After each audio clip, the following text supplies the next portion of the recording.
There is a problem in the health space when it comes to the discussion surrounding inflammation, by my estimation. People believe that inflammation is the root cause of everything.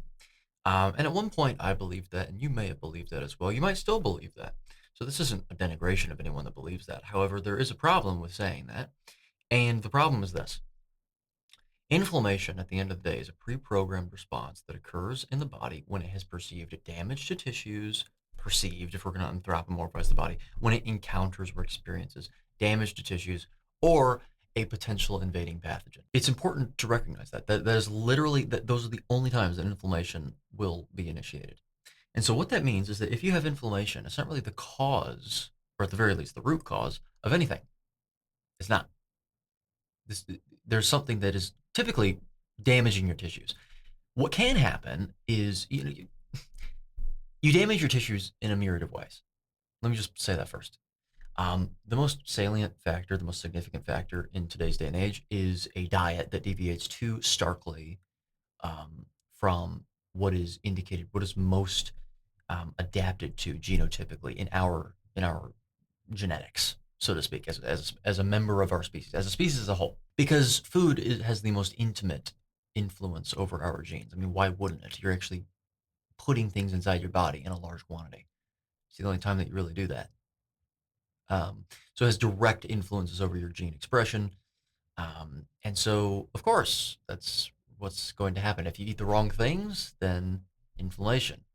Lots of things can cause damage to tissues. I mean, we know that glucose, for example, above a certain concentration of the bloodstream will cause glycation.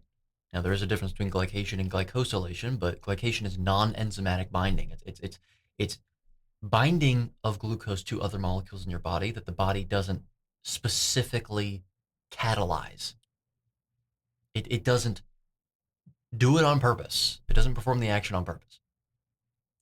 So we know that glucose can do it above a certain concentration.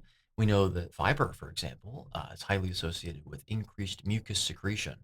Yeah, well, name me one time that increased mucus secretion from a tissue is in response to something that isn't an irritation to the tissue. Many people might say, well, fiber, that's an example. Yeah, no, fiber seems to actually cause microabrasions to the gut lining because it's indigestible. And, well, last I checked, if you can't digest something, you shouldn't be eating it at all. So that's something to consider. But anyway, many things cause damage to tissues. Many things cause damage to tissues. And as a result of that, you will get inflammation. Necessarily, there's spectrums of inflammation. There's low grade, medium grade, high grade. Okay, but nevertheless, you will get inflammation. There's also differences in duration, but again, it doesn't matter. And so whenever people say, well, inflammation is the cause of this, inflammation is the cause of that, we need to be careful because at the end of the day, it's not going to be a root cause. It could be a cause of something else. There's always sequelae, as we call it. There's always other things that can happen as a result of another symptom. Okay, inflammation, believe it or not, I mean, inflammation itself can actually contribute to more ROS production, reactive oxygen species. And what that also causes is inflammation. It causes damage to tissues, and so there's even more inflammation. You can actually have a positive feedback loop. And so you can actually have a positive feedback loop for so long and so badly, so severely, that I think that it's actually quite indicated to perhaps take a more holistic, in my opinion, not as synthetic like aspirin or ibuprofen, but an anti-inflammatory acutely, temporarily. I think that can help. Two negatives can make a positive in certain circumstances. I really do believe that. But we need to be careful with those negatives. So anyway, nevertheless, yes, inflammation can be a cause of more things. It can be an exacerbator of more things, but it is not ever going to be a root cause, and I think that we need to get that out of the way.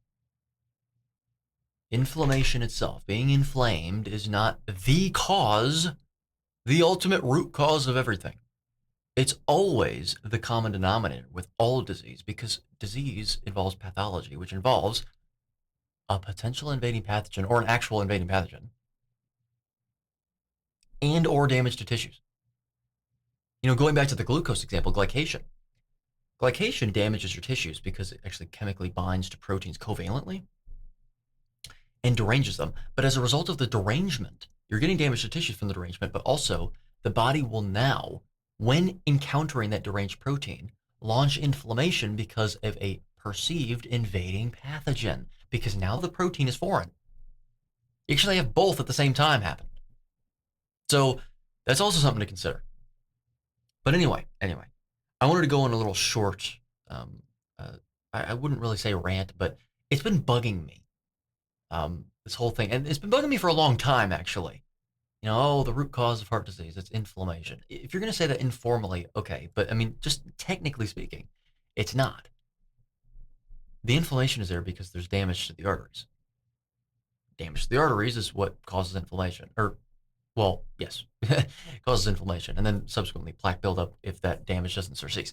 All of this stuff that I've talked about, glycation, inflammation, the etiology of heart disease, really going into the granularities of inflammation, like PAMP and DAMP cell receptors and pro-inflammatory mediators and all that stuff, and fibrin exudation, all that stuff. It's all contained in this lovely little book of mine. And if you haven't bought this book, the second edition is out now.